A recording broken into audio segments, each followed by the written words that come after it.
This is Comic Geek Speak episode 1695, the CGS Best of 2017 Awards Show.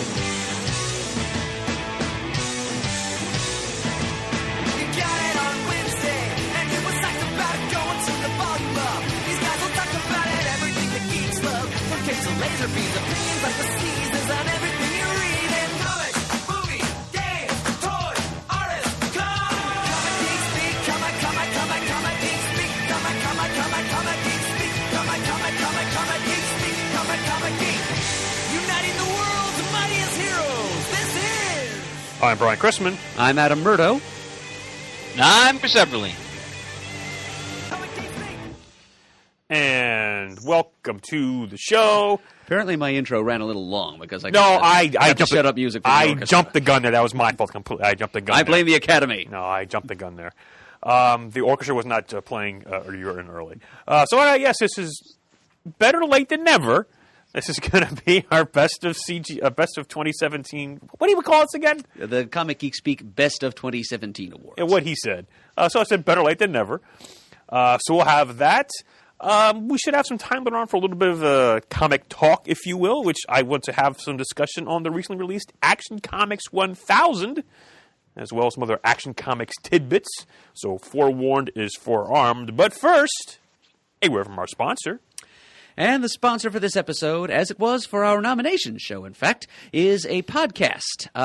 From one of our good friends and practically a family member, Dr. Eamon Clark, over in the UK. And in specific, it's his podcast, British Invaders, which is the podcast about all British science fiction television. Ooh. It's a podcast that looks at all those fascinating TV shows from the history of British telly. Explore the wonderful worlds created by Jerry Anderson, both in super marionation and live action. Fight back against the Federation with Blake's Seven. Check out the offbeat detective work of Dirk Gently. Enjoy the shivers of the long-running BBC A Ghost Story for Christmas. Yes, we do ghost and horror shows as well. Or discover some obscure black and white gems like Undermined or Peter Cushing and Donald Pleasance in an adaptation of Orwell's 1984. What? That's crazy talk. And if all else fails, there is and will always be The Doctor. Yay! In that other show. You know, that show. Yes. Every fortnight, join friend of the pod, Eamon Clark, and show host, Brian. No, not that Brian, and not that Brian with a Y either. Join Brian and Eamon and listen to over 280 episodes at BritishInvaders.com. British Invaders, the podcast all about British science fiction television.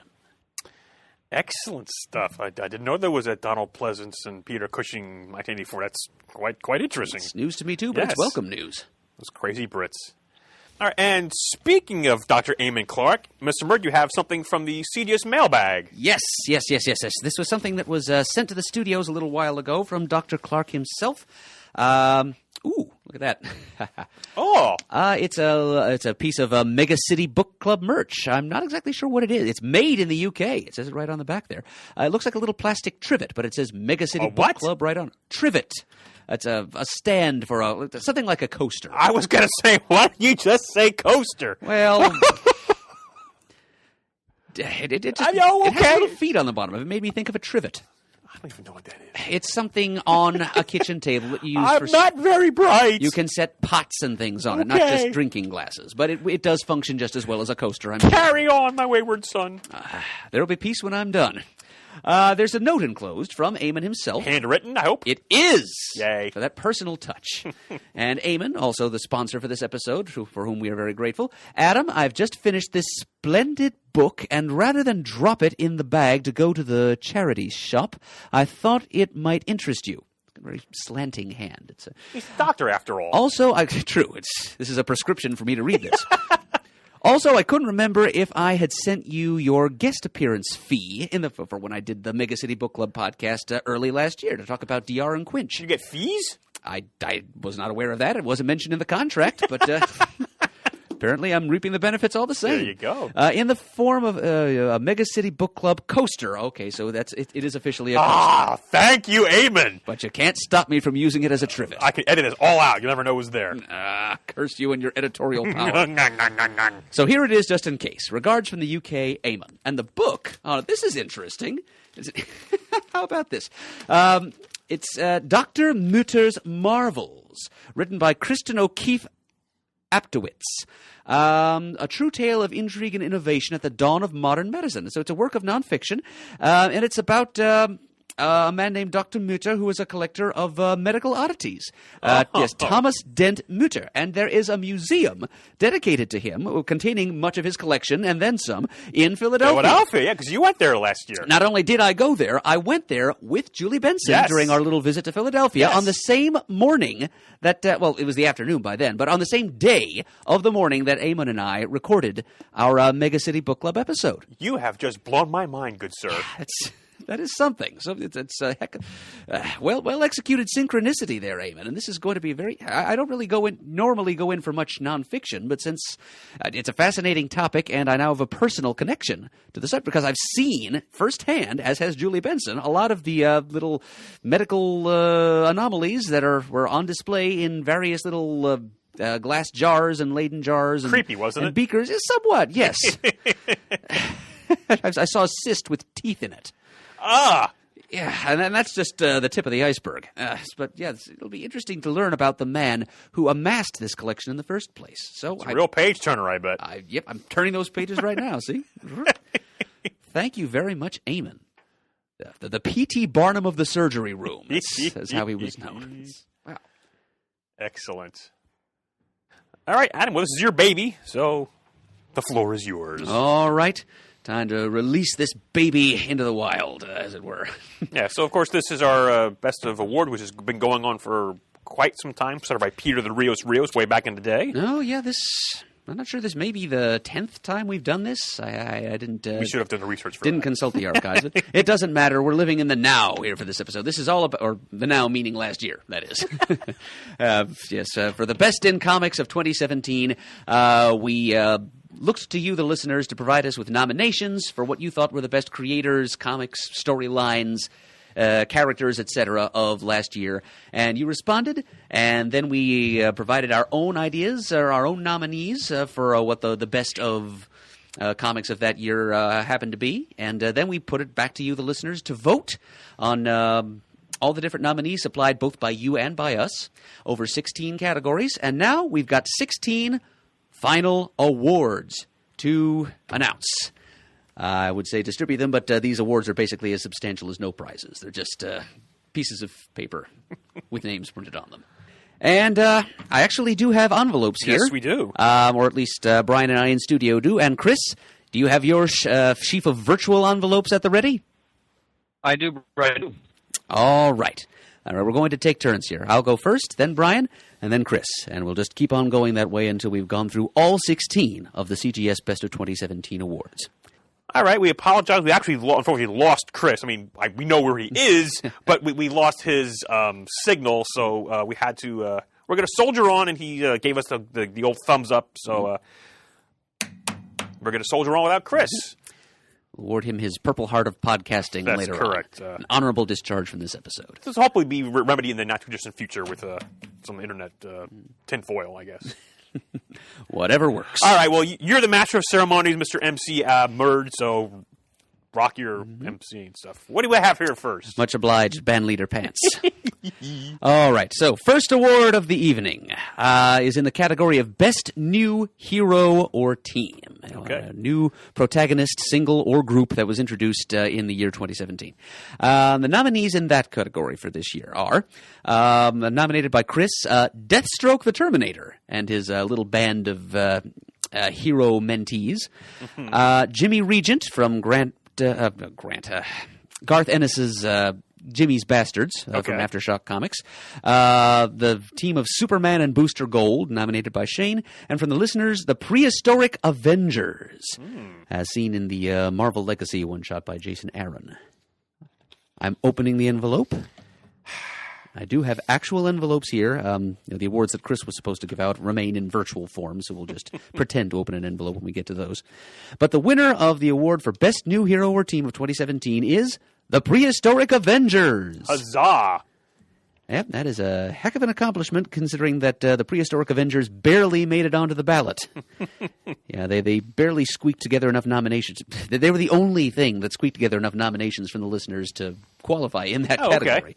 But the listeners supported their own, I guess, and so there we go. The Prehistoric Avengers, like a Neolithic version of the Black Panther and Iron Fist, a bearer of the Phoenix Force and the Star Brand, Odin.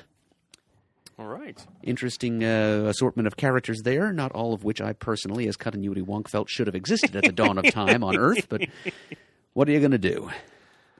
All right. So, one to Marvel for there. Okay, so up next is the best new villain or villain team to debut in 2017. Shall I'll read? I have the stuff here. All right, then. If you've got the stuff, you can use it. They don't give these shows to chimps. And the nominees are Blackbird from Batgirl and the Birds of Prey, the Dark Multiverse Batman from DC's Metal event, Marionette and Mime from Doomsday Clock, Orion from Mr. Miracle, and Sherlock Frankenstein and the Legion of Evil from Sherlock Frankenstein and the Legion of Evil. Okay, 100% sure. Okay. It's Jeff Lemire's Black Hammer universe. Okay. Anyway. And the winner is Sherlock Frankenstein and the Legion of Evil. Oh! Wow! How about that? Surprise, surprise! A lot of Lemire love among the listeners. Oh, you and your alliteration. Oh, ever and evermore. But yes, they are so Sherlock Frankenstein and his Legion are the winners. Interesting group of characters. They had their own miniseries this past year. So yes, they take the laurels for best new villain and villain team. All right, and that brings us to the first of the awards that Chris was to have presented, and that is for Best New Comic, Best Ongoing Series to have its first issue published in 2017. Yes. Kind of a narrow field there. We have only 3 nominees. Ben Reilly, The Scarlet Spider, written by Peter David, the new Marvel 2-in-1 series by Chip Zdarsky, and Royal City from Jeff Lemire. Those were the 3 and only. And as Chris would have told us, if only the internet connection had continued to work as it should, the winner in that category is Marvel 2-in-1. So I hear good things about this. Yeah, it's a fairly lighthearted, but it also carries the torch, no pun intended, for the Fantastic Four's family and heroic legacy, while the team itself is still in limbo, as it were. And they are coming back. We've learned that Dan Slott will be writing a new Fantastic Four series in the near future. But in the meantime, we can enjoy Zdarsky's fun with the Thing and the Torch, and also Dr. Doom along for the ride. Excellent. And I could also throw in here that Marvel 2-in-1 actually accumulated the greatest number of votes of any nominee on the entire ballot. Very interesting, yeah. So congratulations to Zdarsky and company. All right. So what's up next? What's up next is Best Limited Series of 2017. This is a miniseries, the final issue of which shipped within the target year of 2017. The nominees in that category were Bug, The Adventures of Forager, the Mike Allred and Family Kirby Tribute series. The Flintstones came out through DC. Motor Girl by Terry Moore. And The Old Guard. And the winner in that category, extracting the name from the envelope, The Flintstones. Yabba Dabba Doo. They are the modern Stone Age family. Yeah, I know. We were given a bunch of those issues actually last year at C2E2. We promised we'd read them on the air, or not read them, but talk about them on the air at some point. And once we've both read them all, we will do that. But I'm still missing, I think, 1 or 2 issues. But again, another thing that I just hear so many good things about and was like scratching my head. Really? Because I read the first issue when it first came out, and I was like, really? But apparently, I was wrong. It's pretty sharp social satire. That's what I hear. Yeah. All right.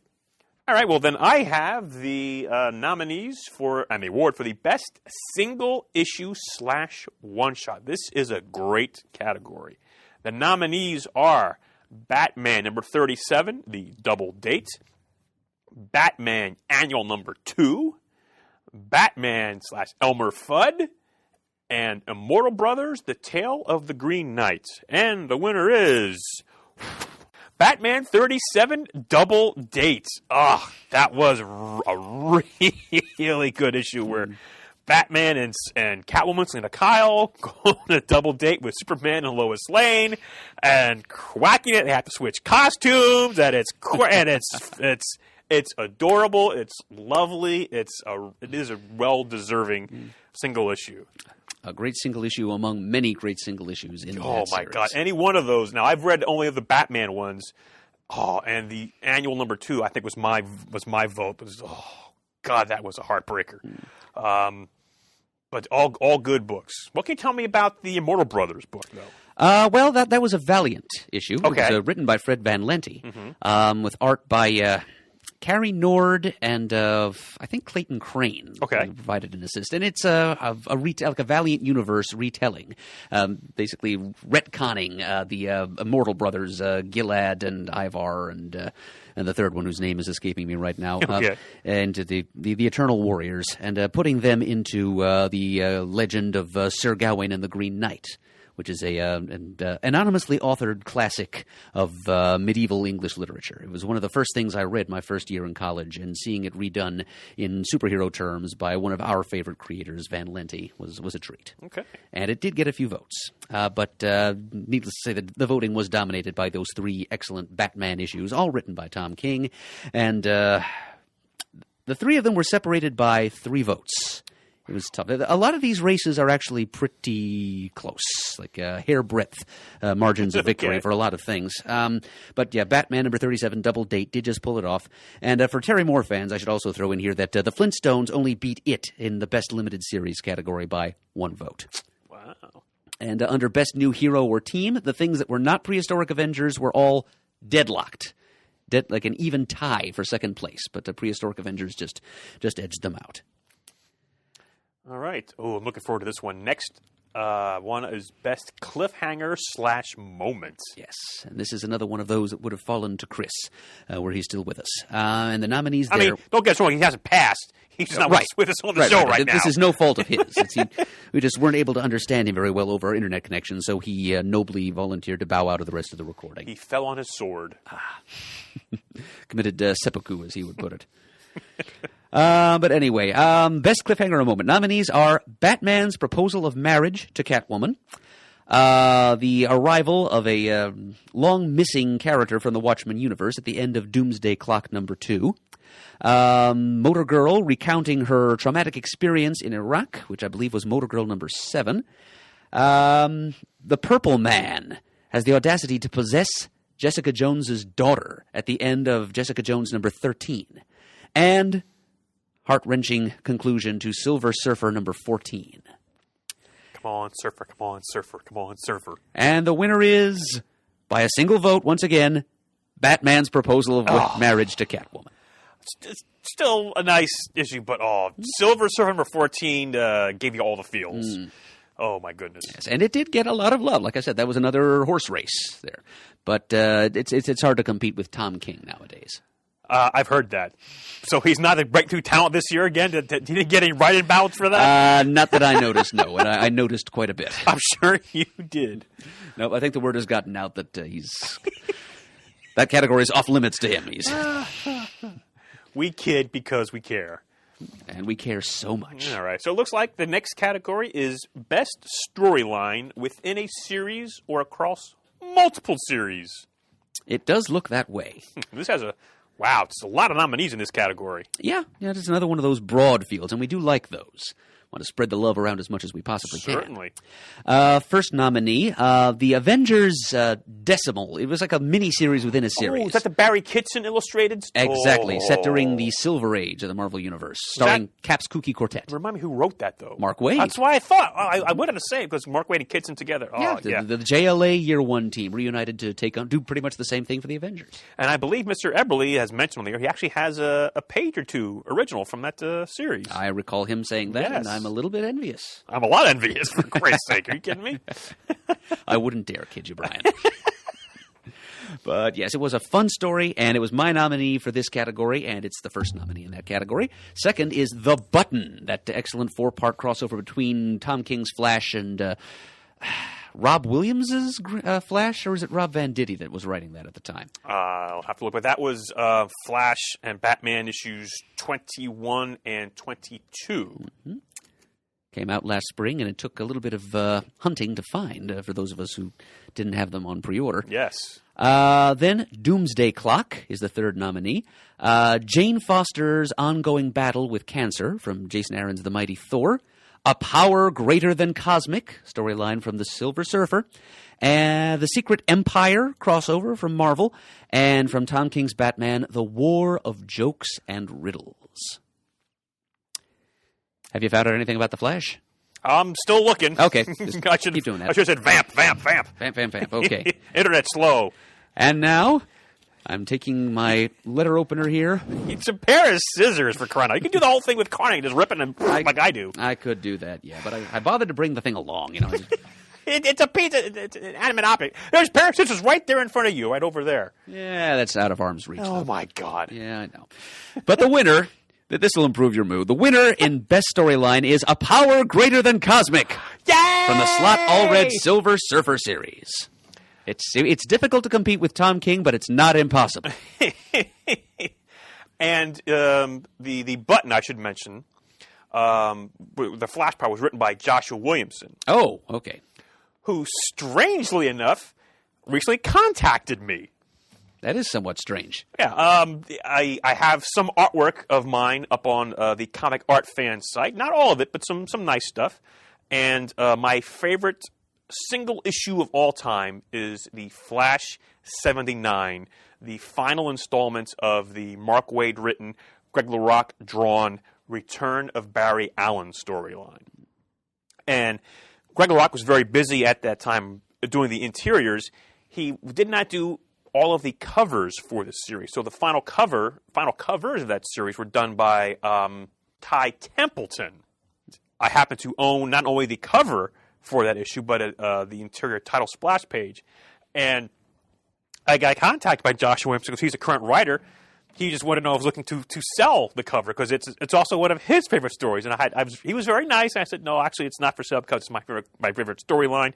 So he was nice. So I was like, wow, I got contacted by the writer of the Flash. So that's a long segue to go for a very short story. But anyway, so that's the life of Pants. World is beating a path to Pants' door. Yes. All right. So anyway, yes, the winner again. Remind me.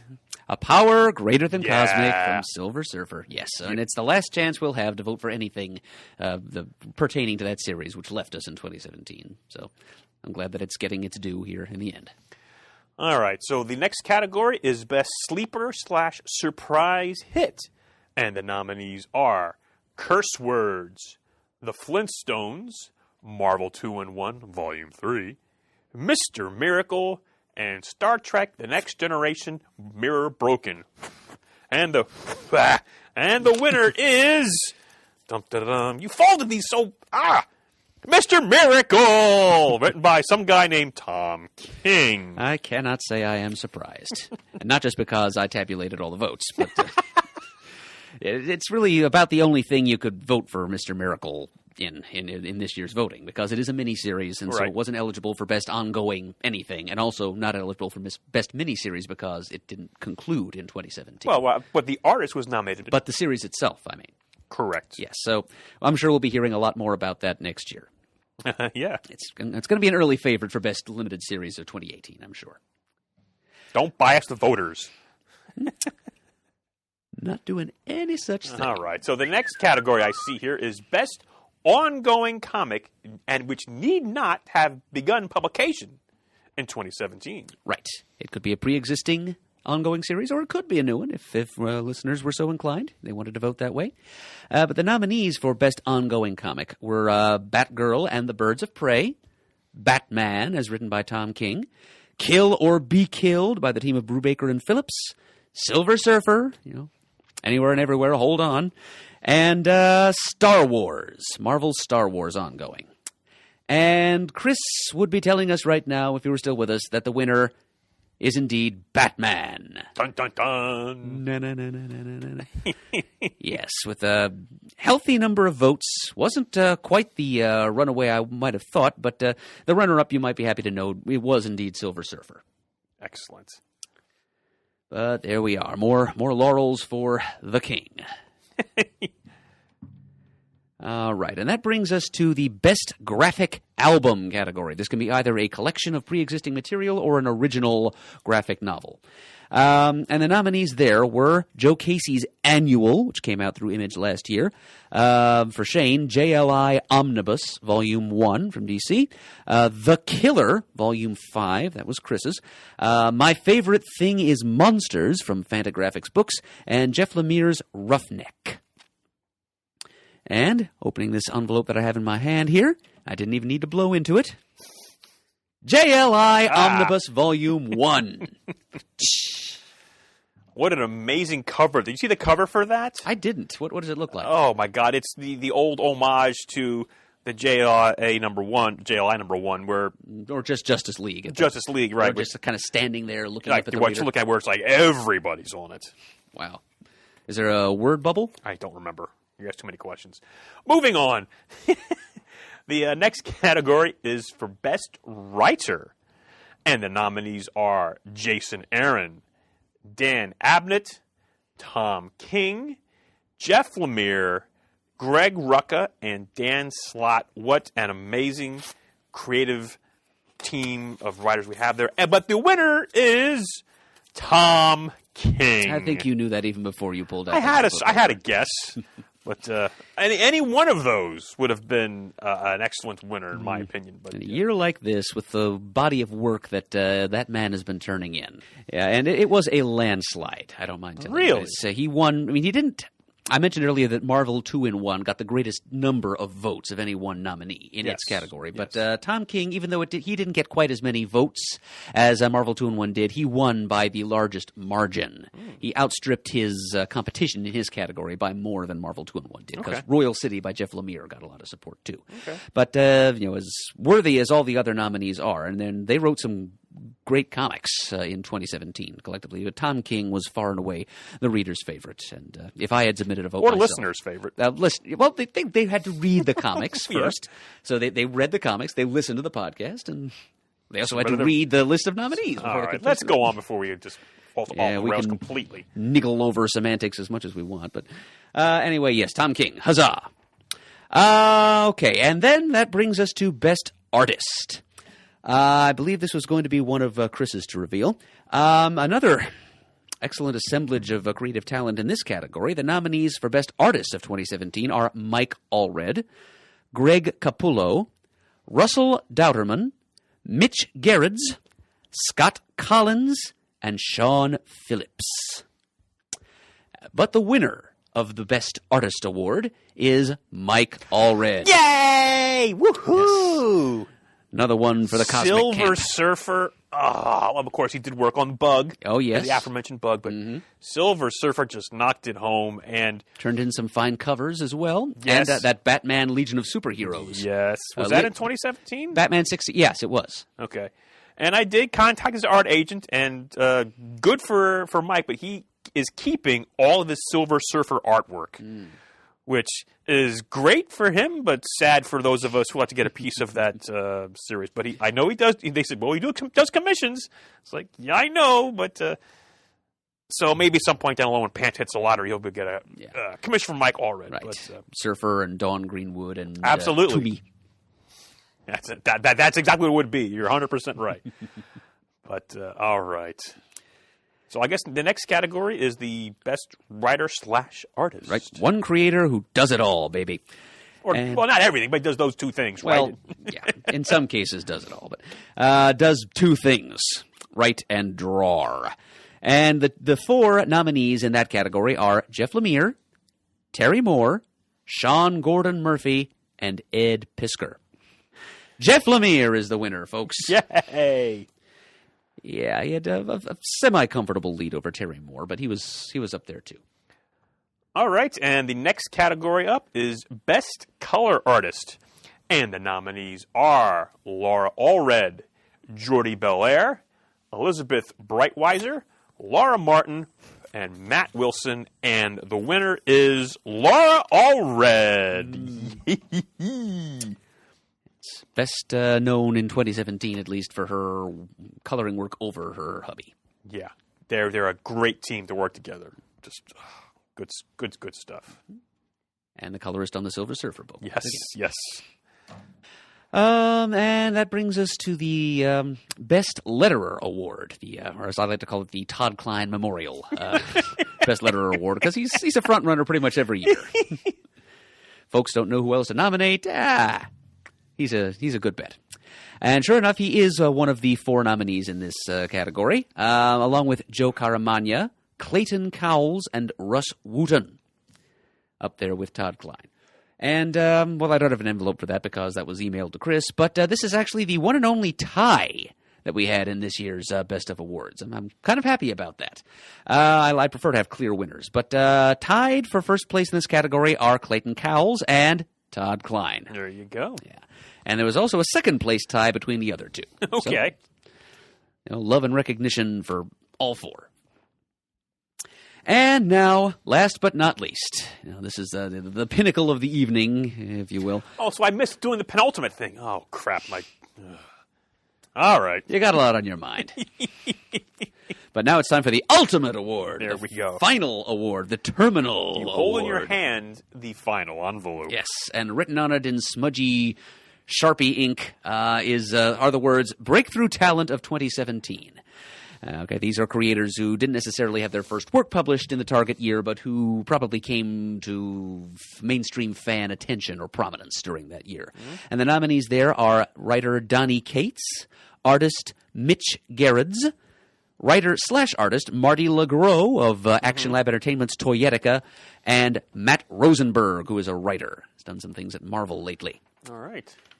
And the name contained in this envelope is Mitch Gerrards. Yay! Ba-ba-da-ba-ba-ba-ba. Is the winner by far. Excellent. Loved his work on Sheriff of Babylon, and of course, Mr. Miracle right now is just tremendous, and kudos. Mm-hmm. And now we all know how to pronounce his name properly. Yes. So, special thanks to Eric Nolan Withington for giving us the cue about that. Hard G. Yes. And like Bear, I think you said. Right. Yes. I always kind of assumed it was Gerrards, like Gerald without the L, but apparently it's sort of like that, but also without the soft G. Right. So, Gerrards. He is our breakthrough talent of 2017. So it wasn't Tom King, but it was a Tom King collaborator. So absolutely. He can claim to be breakthrough talent again by association if he wants. But I think he's above that personally. Yes. So I would like to give a vote of sincere thanks to everyone who participated in this year's Best of Awards process, especially the final voting, because the turnout was more than double what it was for the nominations stage of the voting. So I thank you, everyone, for taking the time to submit your ballots and letting us know what you've enjoyed in the year of comics that was. It's nice to know what page our listeners are on and whether or not we are on the same page. Yeah, because I think I mentioned my comic reading has become quite narrow, and due to just time and finance. So I love hearing what the listeners think we should be taking a look at, and that's really good. And I keep hearing good things about Marvel 2-in-1, so I'm going to maybe try and find that somewhere. And just, of course, I love Tom King already, but just a lot of other good nominees out there. Good stuff. I'm interested in picking up my favorite thing is Monsters if I see it someplace. Oh, okay. Apparently it's the start of a series of graphic novels about a young girl set in the 60s, big fan of monster movies, and she takes it upon herself to try to solve the murder of her next-door neighbor. Oh, okay. Interesting concept. Well, we're still en route to go to Heroes Con in June. I'm sure there'll be more than a few copies circulating there. So thanks, everybody, for voting and for being so free-handed with your votes. Excellent. All right. Yes, we segue into some more stuff here. La, la, la, la, la, la, la, la. This is either going to improve my mood or send me into a depression spiral. Well, once again, it's time for our trivia contest, Muddle the Mud, where you could win some wonderful original artwork that has been given to us by our anonymous art donor. So currently up for grabs is a page from Christopher Mitten from Wasteland, number 25. It's page number 23. This could be yours if you muddle the murder. This entry comes to us from Johnny McCloskey. Johnny McCloskey. Because he says, hey, Pants, this is Johnny McCloskey, and I'm the one who wanted to send Adam the Con sketch that I picked up for him. I appreciated the mention on one of your prior podcasts. It blew me away. That was very kind of you. I just wanted to say thank you to the whole cast at CGS. I think I can speak for everyone when I say that we all look forward to listening to you guys talk about our shared passion and enjoy the different perspectives you all bring. You all do great things. Keep up the good work. Adam, as I attempt to muddle you, I wanted to let you know that when forming my questions, I use the same style I use my parenting. Firm but fair. To be honest, I can't believe that you are able to answer any of the questions pitched to you. It appears you are at a total disadvantage, but seem to surprise us on a consistent basis by coming up with the answers, sometimes out of thin air. Please don't do that today. Well, here we go. Nice to hear such faith and encouragement from an opponent. Question number 1, DC pre-1970. In Superboy number 68, Otto Binder and artist George Papp create this character as a mirror image of Superman. Can you think of any good reason why I try to muddle the murder with a Bizarro question? Now for the real question. I thought there'd be a twist. In World's Finest number 20, coin thief Lou Cronin deceives everyone into finding treasures that he himself has hidden. He coined the name the Coin King. What is the pseudonym he uses before the title Coin King? For example, Quentin Quarter the Coin King. Hint, there is alliteration involved. Oh, is there? All right. Well, there's a couple of options here. All right. I'm just going to say Percival Penny. No, I'm sorry. The answer is Mark Medallion. Oh, all right. I was not even in the ballpark. Okay. I was hoping for Joe Coin, the coin-obsessed bad guy that Batman fought to get the giant penny for his Batcave. Ah, you think too much there, sir. Yeah, no such Question number 2, Independent, 1970 to 2000. Blackthorn Publishing was popular in the late 1980s for their 3D comics, reprints of classic comic strips, and parodies of other comic titles. What was the name of their comic that parodies the great DC story, Crisis on Infinite Earths? I'll bet you I will recognize this title when I hear it. I've probably seen it many times in back issue bins and never realized it had anything to do with Crisis. I don't even know what guess to make here. Continuum. Freak Out on Infant Earths. Infant Earths. INFANT. Infant Earths. Okay, I have never seen that in a back issue bin anywhere, so I don't feel quite as bad. Okay, question 3. It's all coming down to Marvel post-2000. That's all right. Yeah, you're dancing that piece of artwork in front of my face, but it's fine, In Hank Johnson, Agent of Hydra, written by David Mandel of Seinfeld, who is also a big Bizarro fan, Hank and his family go trick-or-treating. His son dresses up as Captain America, his daughter as She-Hulk, his wife goes as a Scarlet Witch. Which Avenger does Hank Johnson dress up as? All right. This is an excellent question. It'd be even better if I had ever read this comic. I know Danny enjoyed that one shot. I enjoyed it as well. I think she might have actually nominated it for the best single issue of that year. It was a very good written issue, yes. But I haven't read it, and I'm not sure I even bought it. So this is going to be a total guess, of course. So I'm just going to have to pick an Avenger. I was all set to say Deadpool until the word Avenger popped up in the question.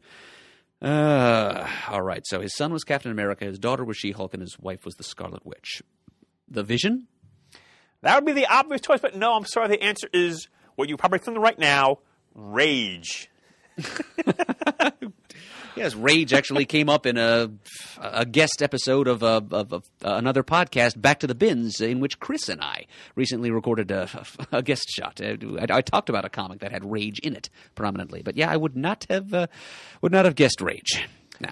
So that was good karma for Johnny giving you a sketch, and Right. return he gets a page of original comic book art. And Johnny, I do very much enjoy that Andy Price Bizarro Pony sketch. I keep it near my laptop at home, and I look at it because it makes me smile. So thank you for that, Johnny. I'm not going into a spiral right now. I am more than happy to send you this handsome piece of wasteland artwork.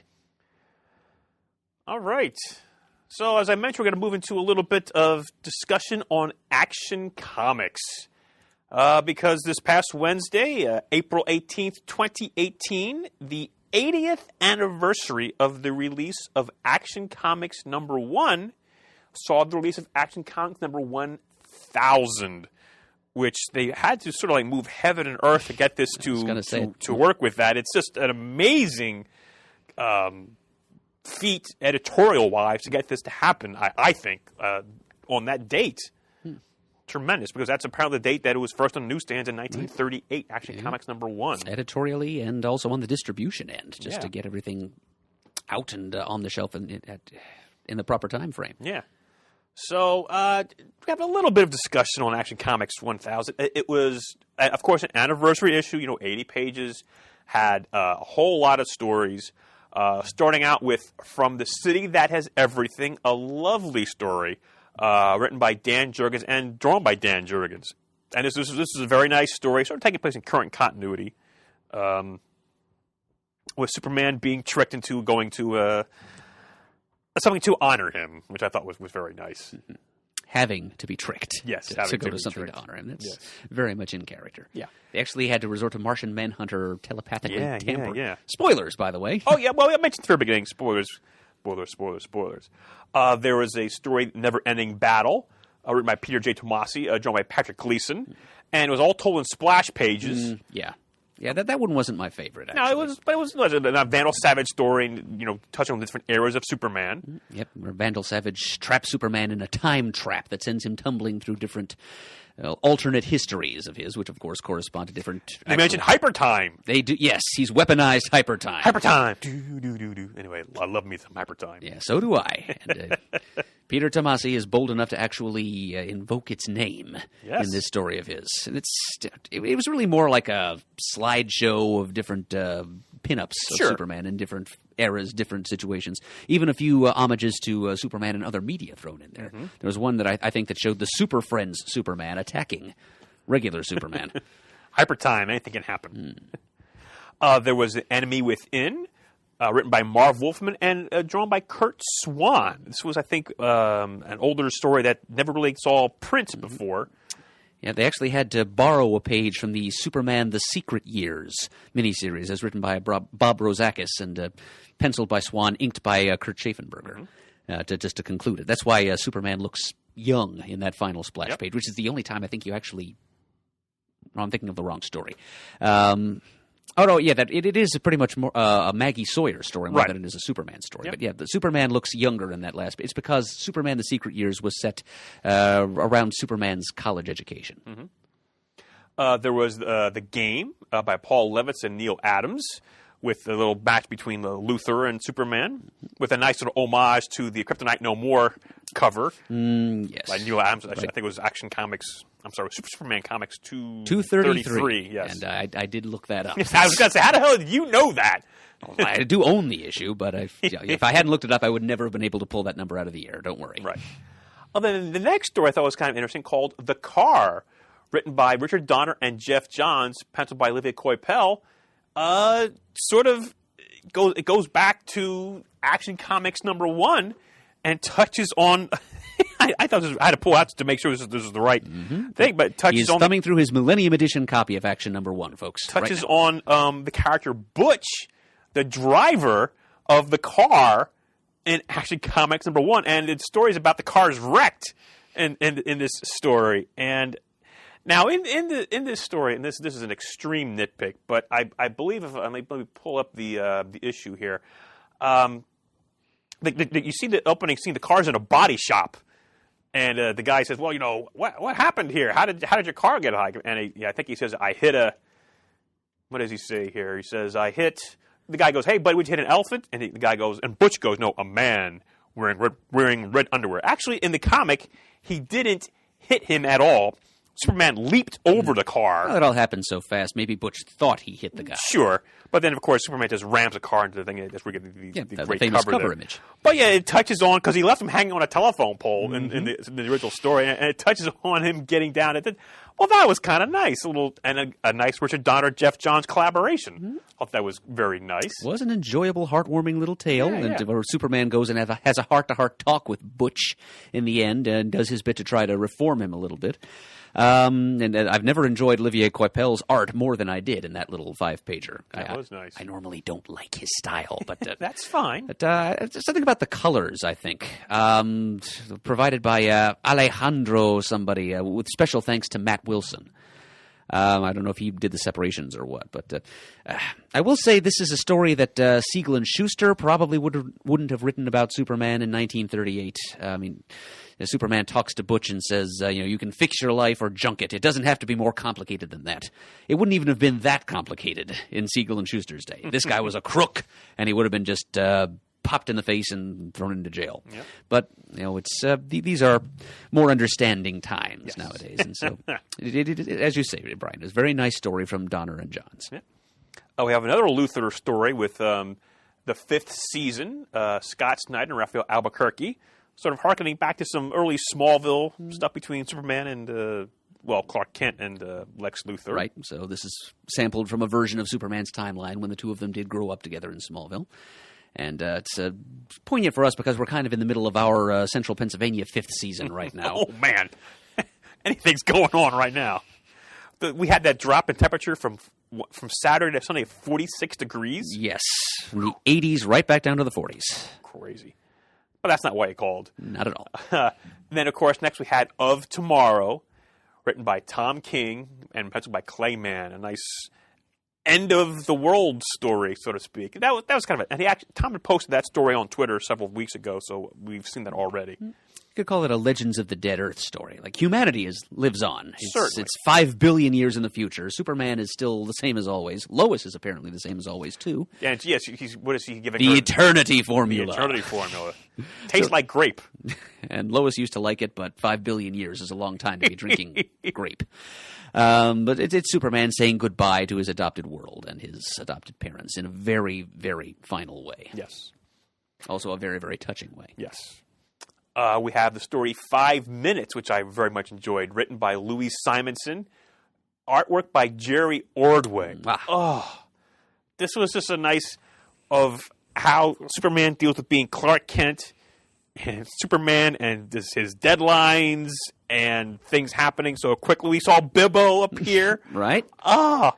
Just what a great little... And there's so many nice, quick 5-page stories in here by such talented creative teams. Some of whom haven't had a chance to work on Superman recently. Love that. And the next one, Action Land, written by Paul Dini with pencils and by Jose Luis Garcia Lopez, inks by Kevin Nolan, featuring, we can spoil, Mixes Pitlick. Mm-hmm. Oh, my God, that was wonderful. Anytime Dini writes Mixes Pitlick, it's usually a treat. Plus some special impish guest stars on the final panel. Oh, yes. Oh, my God. Batmite. Who else was there? The guy from Martian Manhunter. Zook. And Johnny Thunder's Thunderbolt. Thunderbolt. Man, oh, man. That made me laugh. Oh, it was such a wonderful story. We had Faster Than a Speeding Bullet, written by Brad Meltzer, with art by John Cassaday. Fantastic. Just, I mean, it's right there in the title, Faster Than a Speeding Bullet. My gosh, It's a heart-pounding speed trial as Superman, with his super speed senses, is streaking to rescue a woman who's being held at bay by a gunman, and he's just thinking all kinds of things that are going through his head as he realizes he's got only yada seconds to spare. And can he save this woman's life? Can he redeem the gunman? And in the end, he doesn't really save the day, but the day is nonetheless saved. Right, and there's a nice touching homage I mentioned to Christopher Reeve. Yep, it's dedicated to his memory. Yes. And the final story of the issue called The Truth. It's probably the one, with the possible exception of the first one by Jurgens, the one with the most relevance to current Superman events. With the first DC writing by Brian Michael Bendis, and the story is illustrated by Jim Lee with inks by Scott Williams.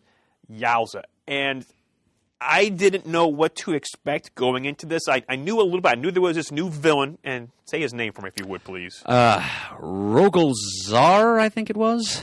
Yeah, at the Action Comics 1000 panel at C2E2, where Bendis was on the panel along with Clay Mann and Patrick Gleason and Tom King. Bendis, of course, mentioned that, last year when he got the job with DC, he almost died. He came down with this illness and was hospitalized and was very serious. Wow, I had no idea. Oh my God, yeah, it was in all the papers, Murd. I mean, it's not. I make fun of it, but he was he lost his sight and one for a while. It was really, really touch and go there for a while. And he's lucky to be alive. But he mentioned he had if I get this straight, he mentioned he had a German doctor who didn't know who he was at first, didn't know who Brent Bendis was, and she was like really tough on him. And he said, I'm going to name a villain after you in Superman comics. And she's like, yeah, whatever. And then came back the next day after she Googled him and was like, oh my God, I want to be in this comic. I was so excited to be in this comic. So I believe the name is somehow based on her name. That was a great story told at the panel there. But this was an action-packed issue. How could you not have this action with Lee and Williams? And you saw Supergirl was in it as well. But for his first writing gig for Superman, I was riveted. And anything else you want to say about this the last page? Of course, he's battling Superman, this villain. Say his name one more time for me again. Rogol Zar. Thank you. He goes, your bloodline must end once and for all, but this is it. The Kryptonian sickness finally ends today, just like I once promised Jor-El when I destroyed the planet Krypton. Like, whoa! Didn't see that coming. Holy crap. To be revealed in the Man of Steel. And it's like, because I looked at the Man of Steel in our last previews, and it was 6 issues. Yeah, great talent in all the stories with the artists. It was a $4 cover price. I passed it by, and I'm thinking, you know what? It's a good time to jump off. Whenever there's changes, there's a good time to jump on and to jump off. I said, I'm going to jump off. Well, now it's like,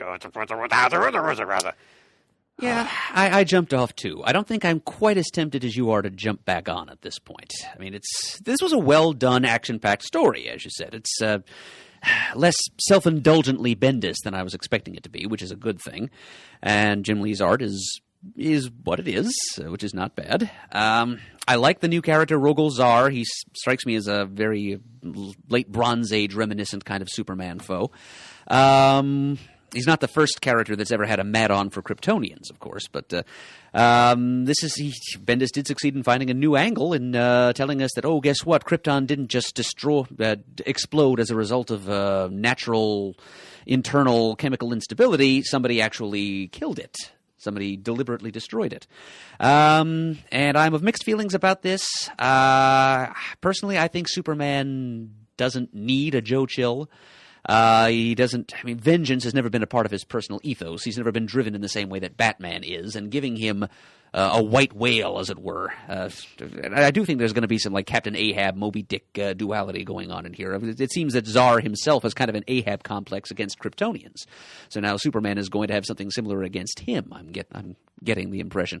So yeah, the idea of Krypton having been deliberately destroyed is something that no one's ever dared tinker with. Not that I could think of. In Superman comics in the past. And again, I'm not sure it needed to be done, but it's something that Bendis can play with and easily enough set aside and tell us later on, he only thinks he destroyed Krypton. He didn't really do it later on. But it'll be interesting in the short term to see how Bendis plays with Superman's emotions and what impact it has on him, how his motivations and priorities might shift in light of this new information that, correct or not, that Zar has given him.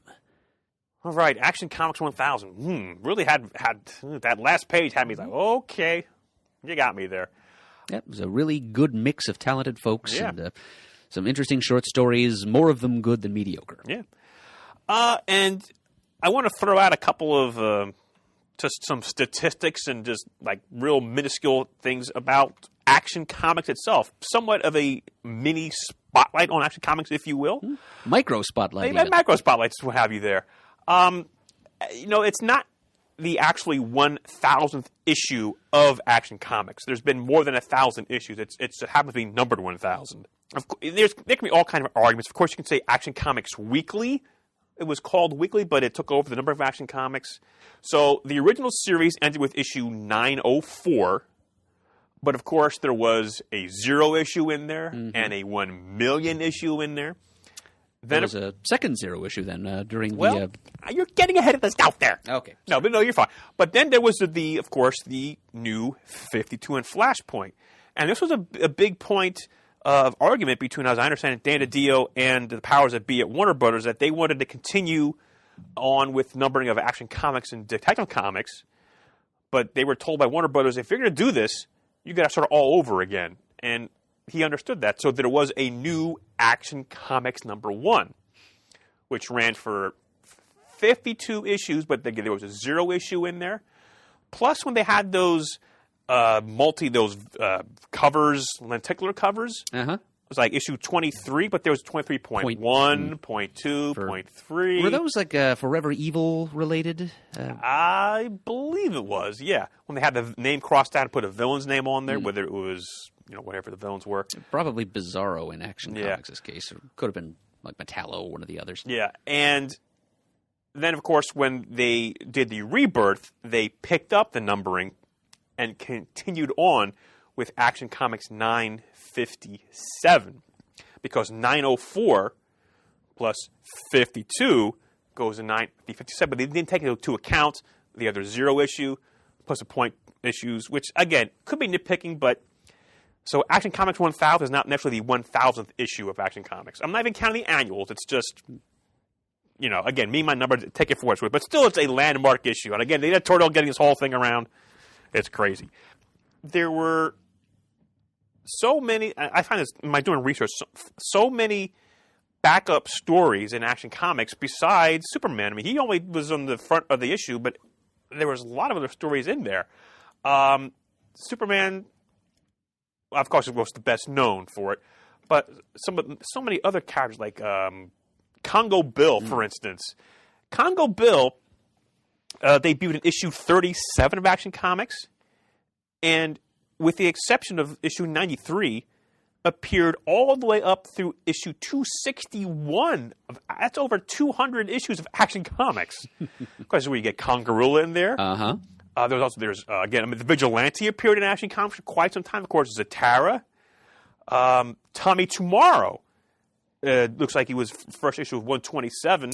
And the Planeteers. And he appeared for like almost 100 issues there as well of Action Comics and backups. And that's what makes me crazy when they reprint. There's Action Comics collections. It's only the Superman stories. You don't see these other backup stories in there. Oh, and I want to give a big thanks to a lot of things that I used for research for this. Comic Book DB, of course. The Overstreet Guide. The comic-based software that I use, and the Grand Comics database at comics.org. Great, minute details can be found in those places. Here's another stat. The first barcode on the cover of Action Comics happened on number 459, cover of May of 1976. Interesting there. The first pricing variant on Action Comics. Issue 28, there's a 10 and 15 cent covers. And what is the difference between the two? The pricing. I think one was up for Canada. Oh, all right.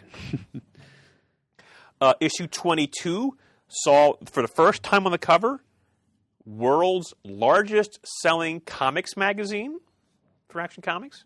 And, of course, Action Comics started out as a 68-page comic. That's how they had the room for all those backup features. Yeah, for only 10 cents. And it went to 60 pages with issue 61 in June of 1943. And, it was still monthly. At the end, went down to... Well, yeah, there were paper shortages by then. Sure. Went down to 52 pages. Then eventually went down to 44 pages. But we're talking like the 1950s. You're still getting 44 pages for 10 cents. Crazy stuff. And there's so many people in the backups over the years. I mentioned those other heroes, but of course you had the Atom backups. There was Airwave backups in the 70s.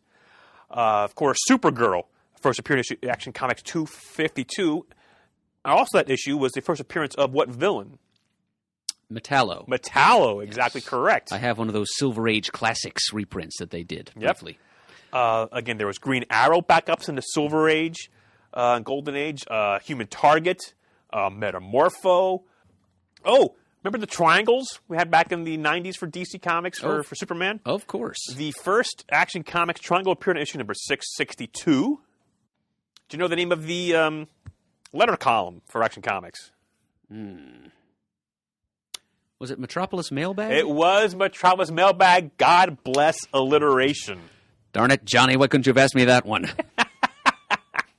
Mark Waid's first comic work was in Action Comics 572. I remember it has Superman juggling circus elephants on the front cover. Mark Waid is not proud of that story. He wants to see it buried someplace for all eternity. So, yeah, just a lot of history for Action Comics. I can go on. You can actually view online. You have to go to, I think, like CGC Comics. You can actually view a 9.0 Action Comics number 1. You can read the whole comic online, but in 9.0 grade. So it's like white pages. It's just amazing stuff. 9.0. An 80-year-old piece of newsprint. Yep. In such that's incredible. Yep. So that's just some of the little tidbits for Action Comics. Actually, among the two of us, Murd and myself, only one of us has an original art page from Action Comics, and it's Murd. You still have it, right? I'm sure I do. Action Comics number 475, page 5, featuring Vartox? You have to ask? Come on, it's Vartox. So it upturned a bit at the end. It's just because I'm up talking doesn't mean that I'm asking. It's the way kids talk today, you know? Oh, that's the way kids talk today? I wasn't aware of that. All right, yeah, so big week for Action Comics. My collection for Action Comics, I have all of the issues of Action Comics from issue 290 to 904 of the first run of Action Comics. When they relaunched it into the new 52, I think I have like the first 18 issues, which is Grant Morrison's run. But after that, I stopped. So I don't have a complete run of Action Comics, but I have all the stuff from Rebirth to present. Yeah, and I want to just deep dive and just go through it and read all the backup stories that just, don't see reprinting there. Yeah, I'm definitely in agreement with you there. That is some interesting material, which is really no less worthy than the Superman's lead stories. Yeah. One of my favorite issues is Action Comics 484, as I mentioned before, the wedding of the Earth to Superman and Lois Lane. Jose Garcia Lopez cover. Oh, amazing stuff.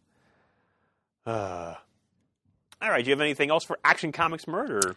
No, not at the present time. Just happy birthday, Superman. Yes. Any other conversation topics you want to bring up? Have you seen the first few episodes of Season 2 of Legion? I have. I just watched episode 3 last night. Oh, my goodness.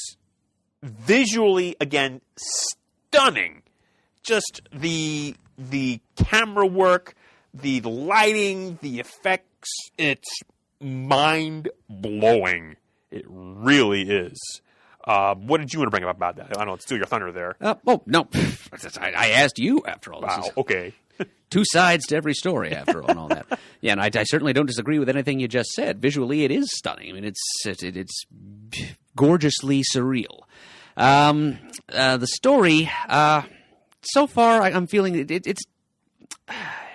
it's got a very different approach in this second season. I mean, it's not so much about getting a journey into the center of the mind of the main character, just exploring his sanity and determining, what exactly is going on in that brain of his. We've answered that question. It was Amal Farouk, the Shadow King, the whole time. And now this season, as David Haller himself said in the season opener, it's more of a race. It's a quest to find the Shadow King's real body, and all kinds of interesting narrative strangeness going on. He's got a new it's a new setting. His little ragtag group of mutant friends have now, during the long period of time he apparently spent in a coma, they've got they've allied themselves with a new government agency, and apparently they're kind of working to humanize the Shadow King a bit. I was kind of glad about that. They portrayed him as this sort of spooky, disembodied psychic parasite / boogeyman last time. Now we're reminded that, oh yes, he was a person at one point, and he had legitimate desires and goals. He had a life before he ran afoul of David's father.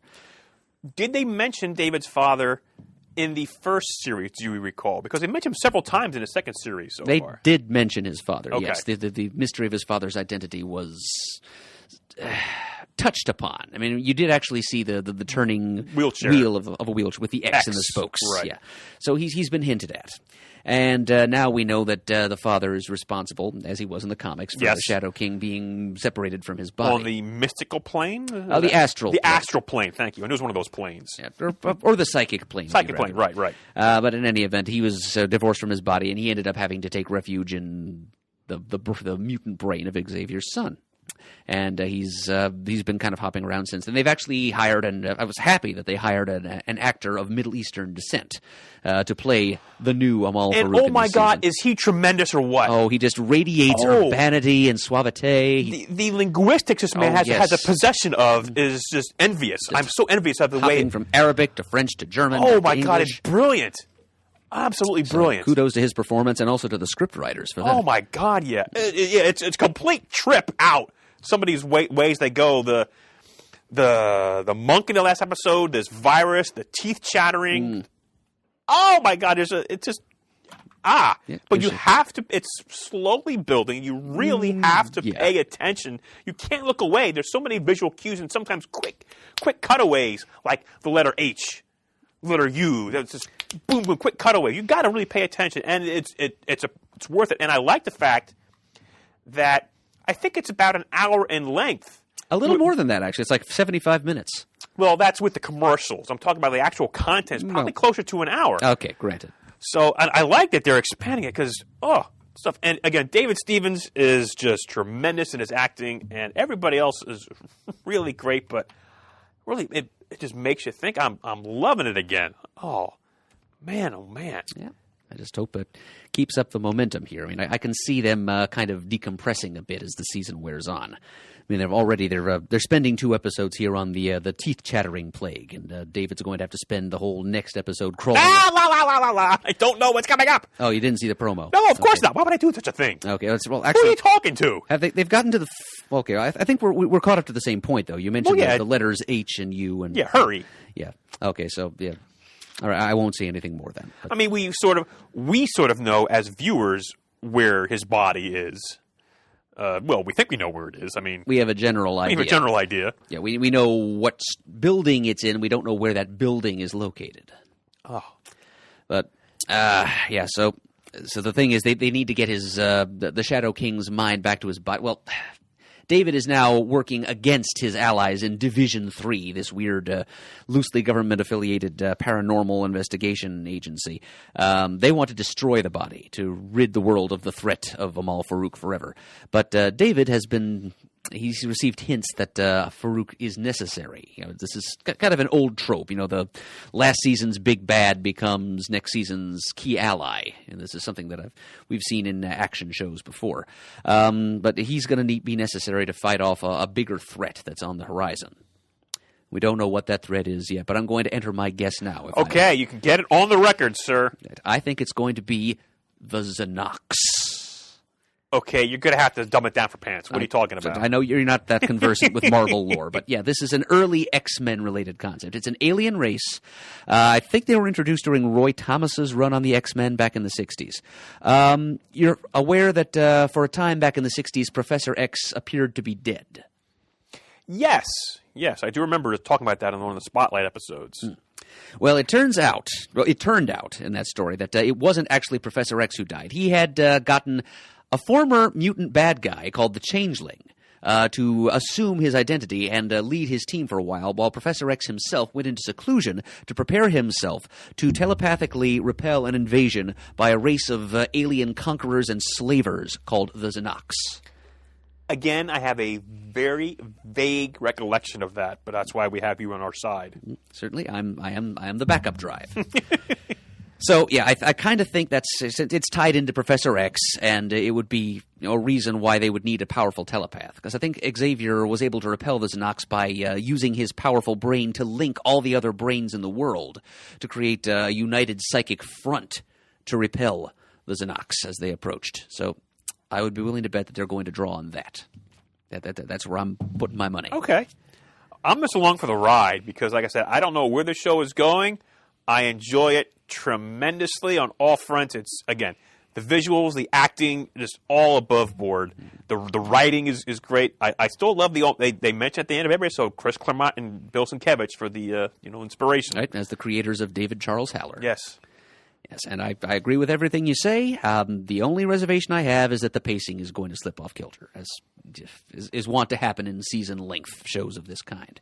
No matter what kind of superhero characters they use, they usually tend to resort to some kind of filler. So, even the first season of Legion wasn't entirely proof against that. But we will see what they end up doing to make the quest for Farouk's body last the entire length of the season. Excellent. All right. Anything else to bring up, sir? Well, Shane and I were able to slip away after our recording session last week to go see Ready Player One. Oh, okay. Yep, this is a book that Shane and I had both read, and so I thought it would be cool for us to experience the movie together, and he was able to get a hall pass from Carlene to go and see a late showing with me last Thursday. Now, I know nothing about this book, about the movie. I hear that there's... Tell me about it, because I saw a trailer for it, and it's like, no, I'm not going to go see this movie. I have no interest in this movie. But what's the big? What am I missing? Well, it's loaded with pop culture references. Okay, so if you enjoy that kind of thing. From what era? The 80s. It's primarily 1980s American popular culture. Some things that dip a little bit further back into the 70s, but mostly 80s stuff. Okay. It's set 40 years in the future. It's a world where the economy has collapsed almost entirely, life sucks for almost everybody, and everybody in all walks of life spend most of their time in this immersive virtual reality environment to end all virtual reality environments called the Oasis. It was invented by a master programmer named James Halliday, who was kind of social. He was probably on the autistic spectrum someplace. He was very socially awkward, did not relate to other human beings. His saving grace was playing video games and reading comics and science fiction and things like that.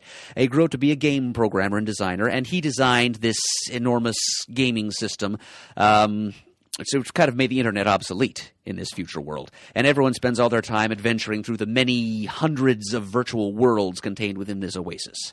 At the time of Halliday's death in the future, he reveals that he has programmed a special sort of treasure hunt-style game into the oasis. He's hidden something he calls an Easter egg deep within the Oasis. He set up several puzzles and challenges along the way. You have to find 3 keys that unlock 3 gates. Mm-hmm. And once you've gotten through all of that and can face one final challenge, then you will find the Easter egg. And whoever was the first to find the Easter egg becomes Halliday's official heir, will inherit a controlling stake in the Oasis, which is like the largest economy in the world.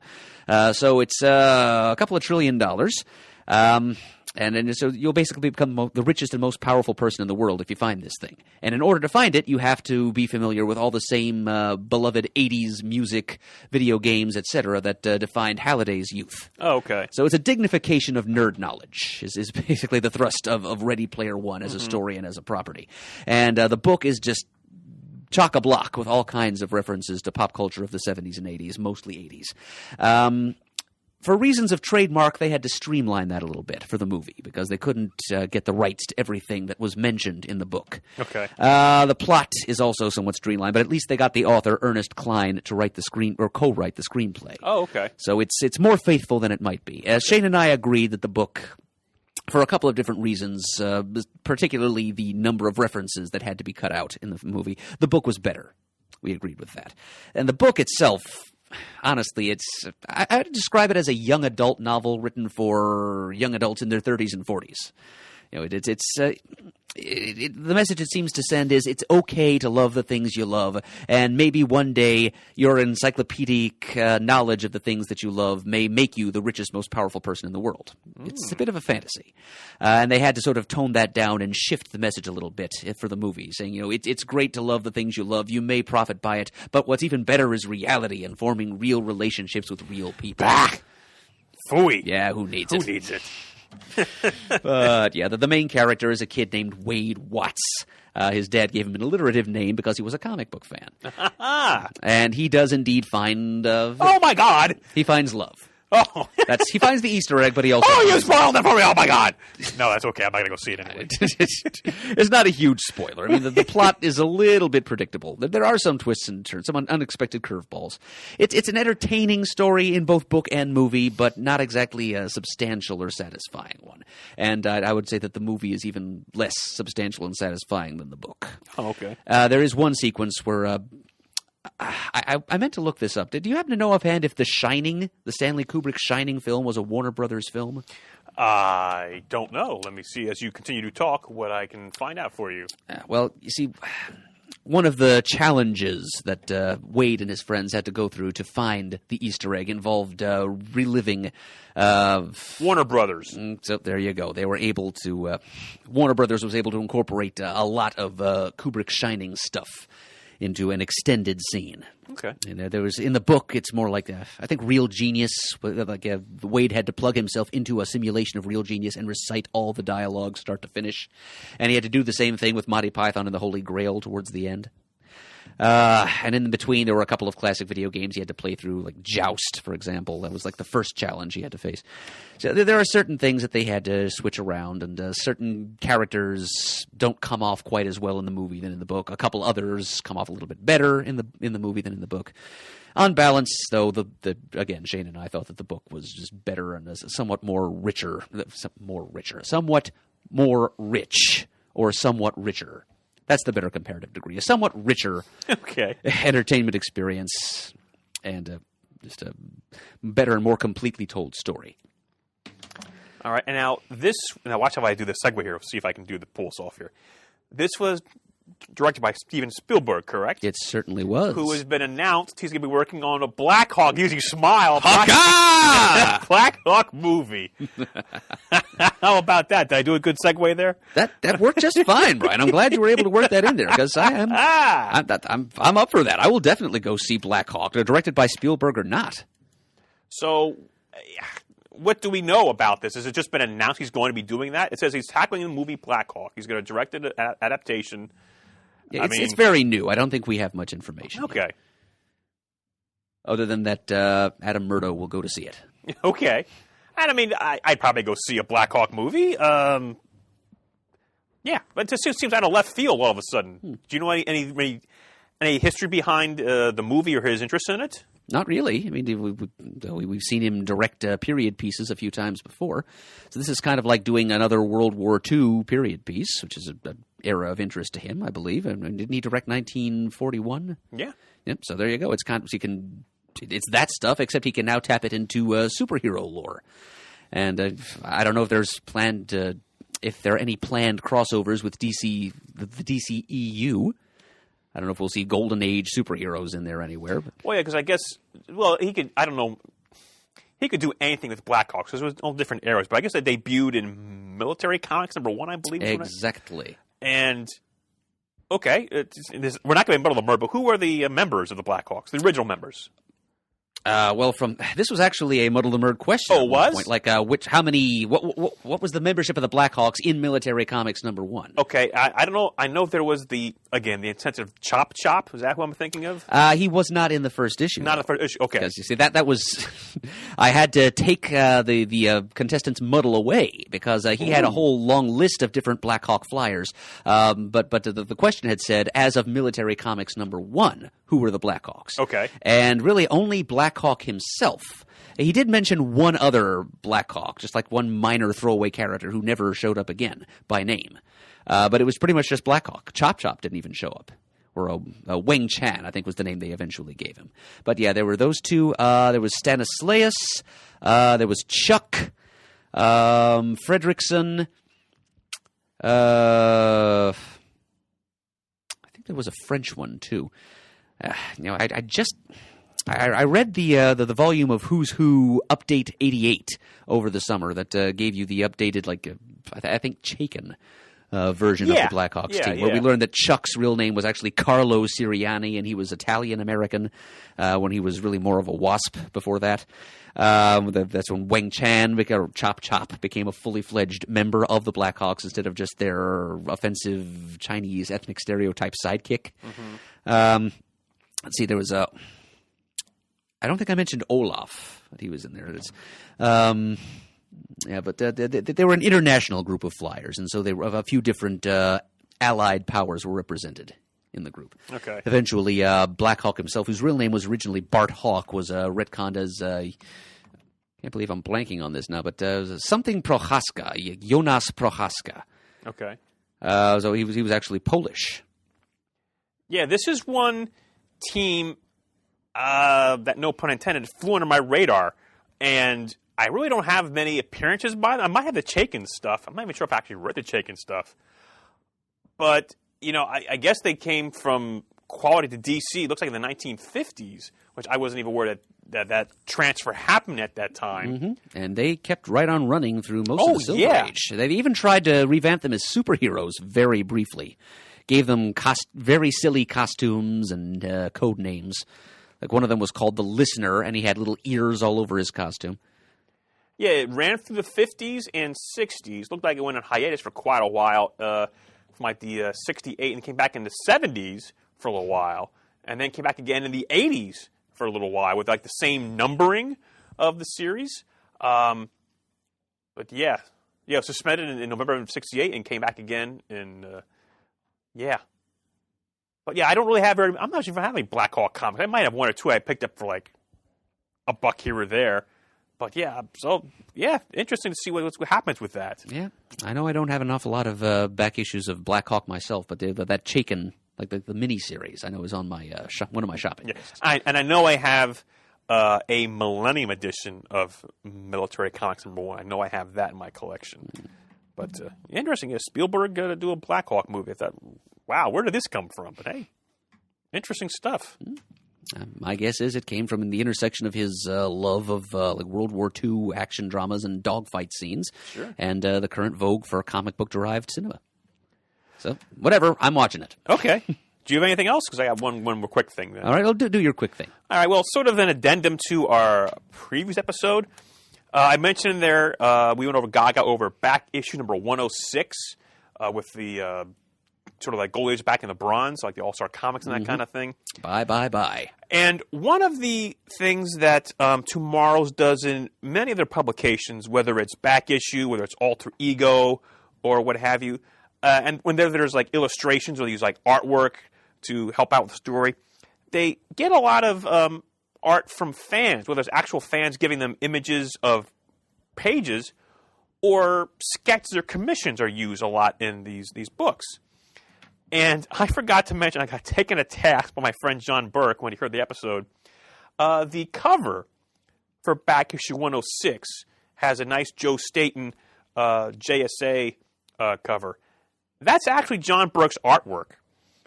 What John did is he had commissioned Joe to recreate the page from DC Special 29 of the JSA. Right, the origin of the JSA. Right, and that's what this is now. It's been tweaked a bit because he threw in the Huntress because he's a big fan of Huntress, and tweaked a little bit.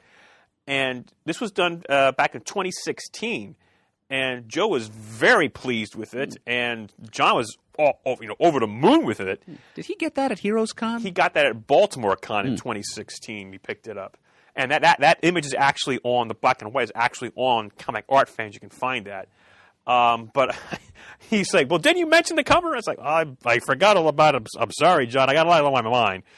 But yeah, so Tomorrow's does that a lot of times, and this is kind of cool where I don't know who colored, but someone colored the image, and it's now the cover for back issue 106.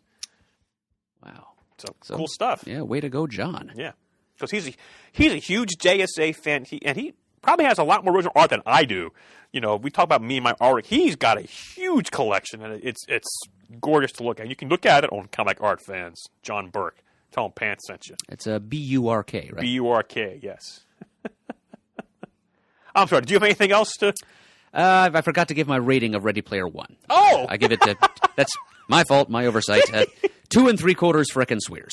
Wow, okay. Yeah, it's good flashy visuals. You know, it's what you might expect from a lesser Spielberg vehicle, but about fun, but about as insubstantial and forgettable as the popcorn and sugary soft drinks I was consuming while I watched it. So, if you're really interested, read the book. It is a little better. Okay.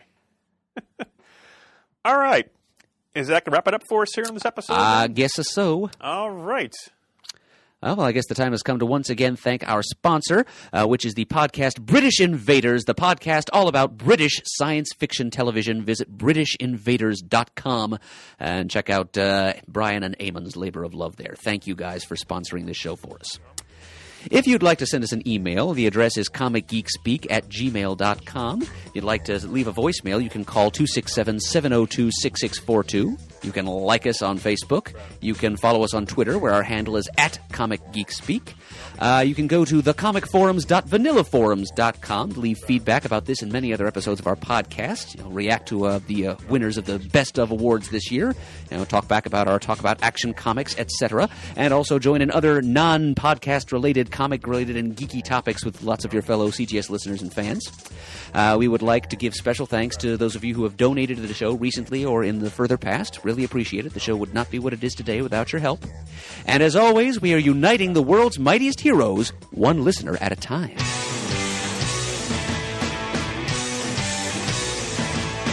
got it on Wednesday, and it was like about going to the bottom of. These guys will talk about it, everything that geeks love. From kids to laser beams, opinions like the seasons on everything you read. And comics, movies, games, toys, artists, comic geek speak, comic geek speak, comic geek speak, comic